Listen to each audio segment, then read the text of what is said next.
today's inspiration is about enlightenment, but in a bit different light. Enlightenment and light. And people think that becoming aware or enlightened is going to bring them this great feeling of bliss and peace. And eventually, yes, it will. Eventually you will become peaceful and acceptant of whatever happens, and you'll be able to enjoy every moment, you will be present. But throughout the process of enlightenment, there is a lot of things that need to disappear. So in this regard, enlightenment is actually a process of destruction. Enlightenment is getting rid of all the things that you have picked up along your way to becoming who you are now that are not your own. So uncovering your true self, that's enlightenment.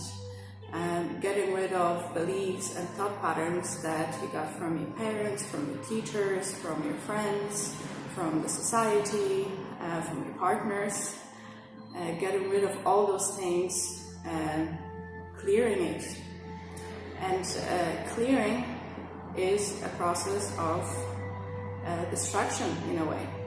So while you're accessing those things, while you're realizing the things that you have picked up that are not your own, a lot of chaos might happen in your life because you kind of lose ground for a while.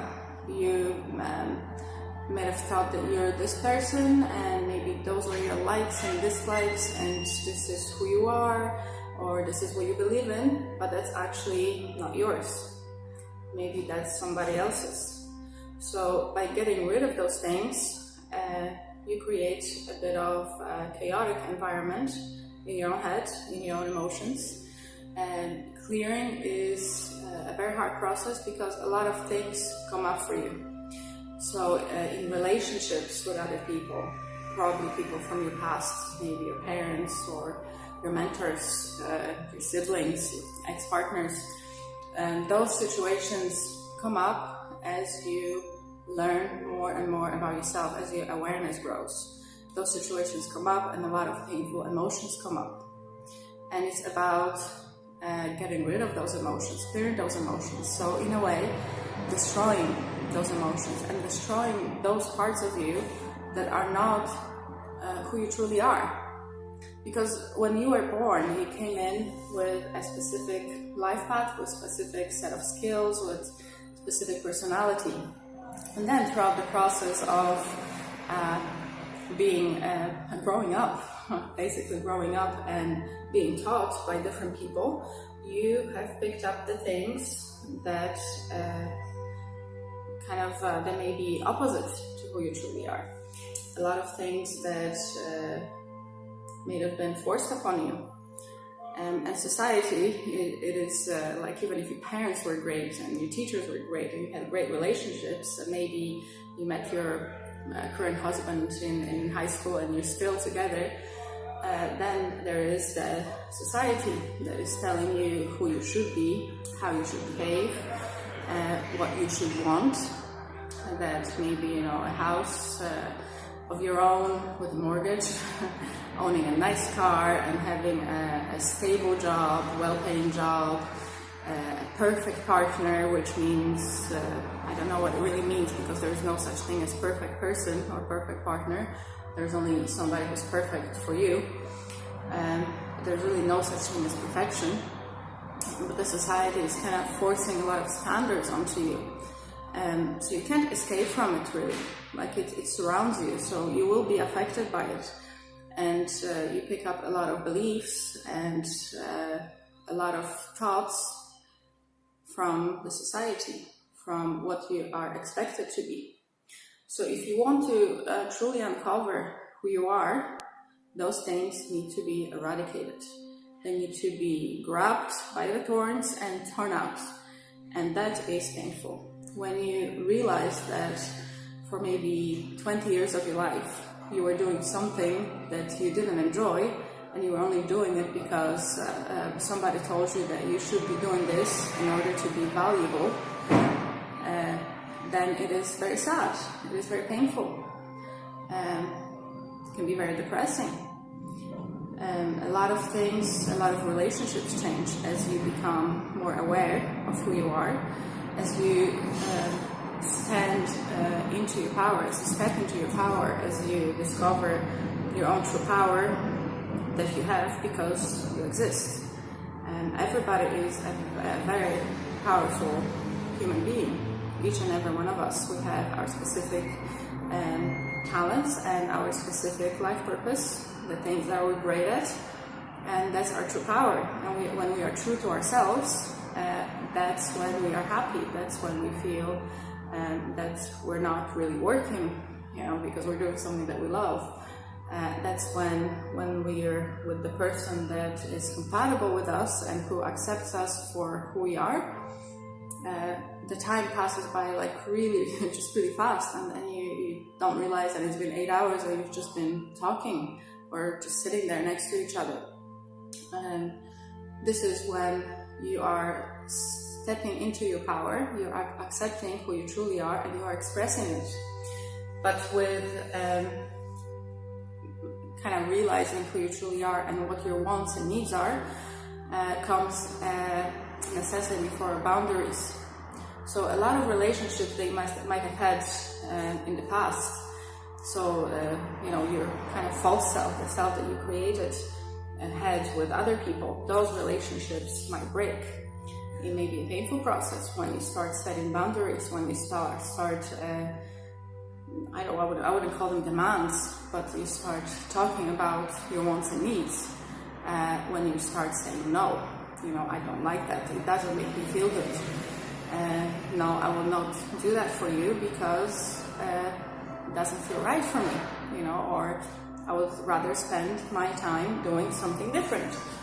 And that can create tension between you and other people. It can create breakage of a lot of relationships, and I don't just mean romantic relationships, friendships as well. Parent-child relationships. Those can break when you actually start talking about what it is that is right for you, and you start expressing yourself truly. So it can be painful because those relationships break. You may lose your job because you don't agree to do the things that are unfair. For example, you don't agree to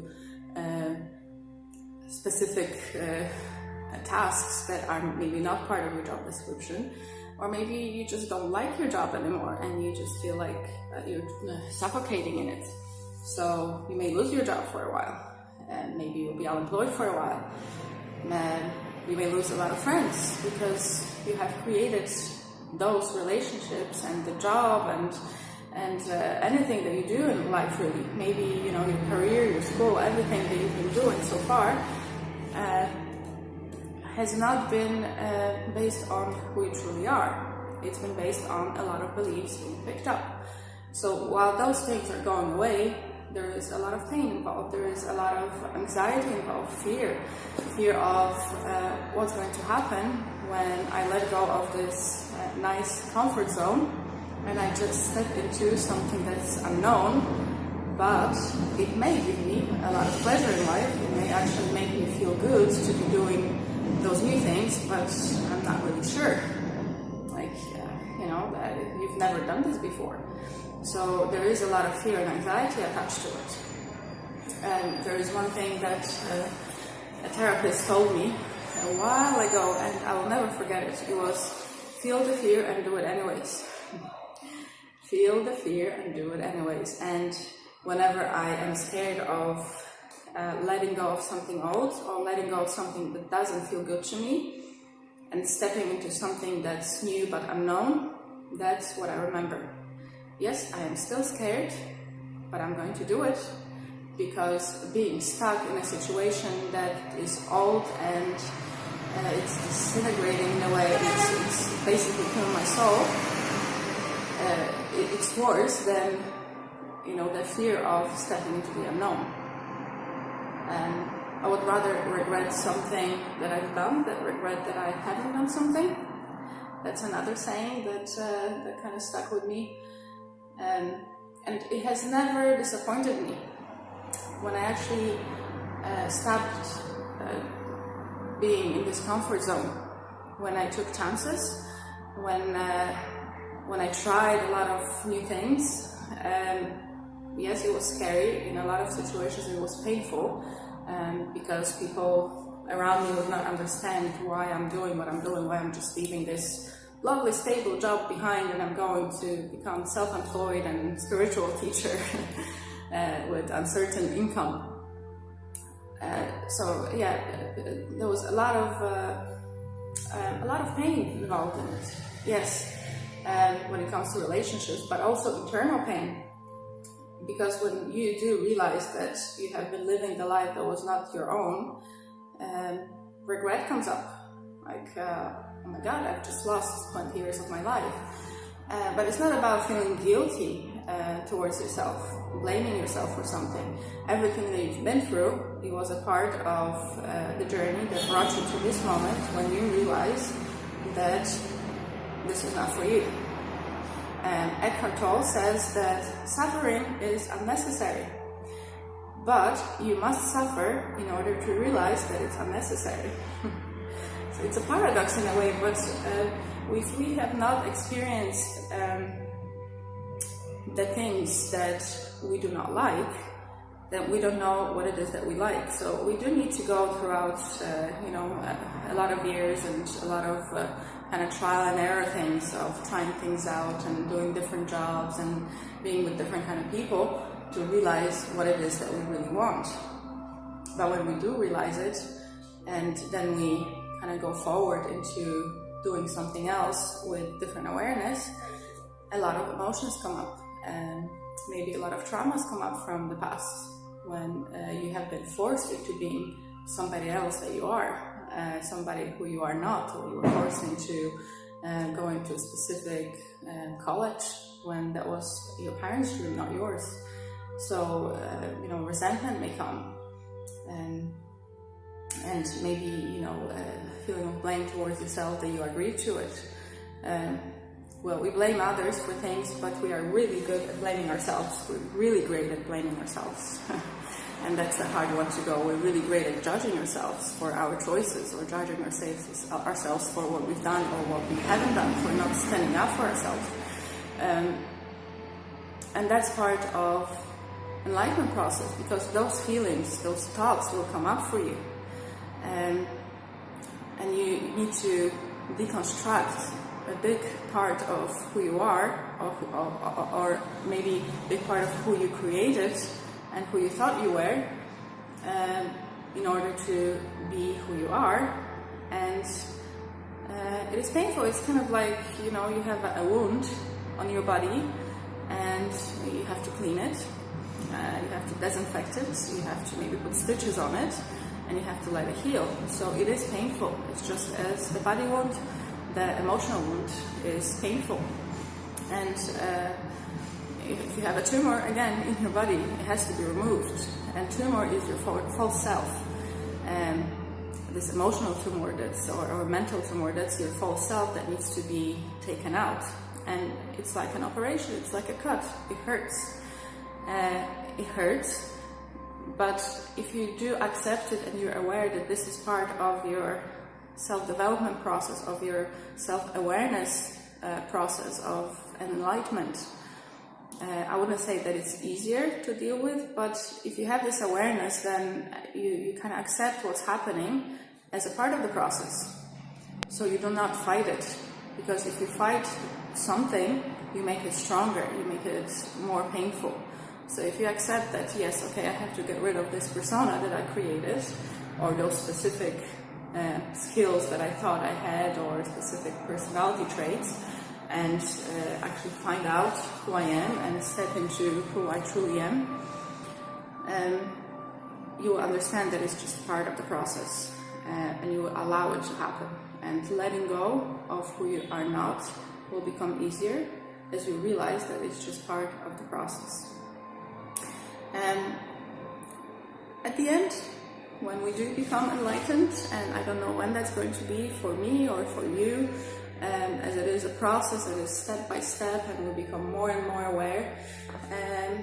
And usually when you become more aware, you can't go back. Ignorance is not a bliss. I'll tell you that. Ignorance is not a bliss. Ignorance is living in denial. But eventually, yeah, we will reach the enlightenment, or we will reach those enlightened moments. They may be a bit shorter, maybe just glimpses of those moments when you just feel peaceful and happy and present in the moment. And then those moments can expand into maybe a few minutes, maybe a couple hours, and eventually they will expand, and you'll be able to kind of access this state of being whenever you want, and when you're truly yourself, when you get rid of everything that you are not, and you are accessing who you truly are, who you came here to be, and you realize that you are an amazing person, because each and every one of us is an amazing person. We just kind of forgot throughout our lives. So eventually, yeah, there will be moments of feeling blissful, feeling the peace, being in the moment. But just remember that that's what's waiting for you at the end of the very shaky rainbow and shaky process of clearing and clearing and clearing and getting rid of things and finding yourself. Remember that it's just part of the process. Yeah, that's all I wanted to say about enlightenment today. If you guys like the video, please give it a thumbs up. Subscribe to my channel if you have not subscribed just yet. Watch my channel. I record videos regularly, so you can see a bit more inspiration. And please feel free to comment, and if there is anything specific that you would like me to talk about, put in the comments. If you have some information that you need to get from me about your personal issues, you can email me from my website. The link is just right there. So you are welcome to contact me, and I hope that I'll be able to help you become enlightened and more aware. Signing off. Take care.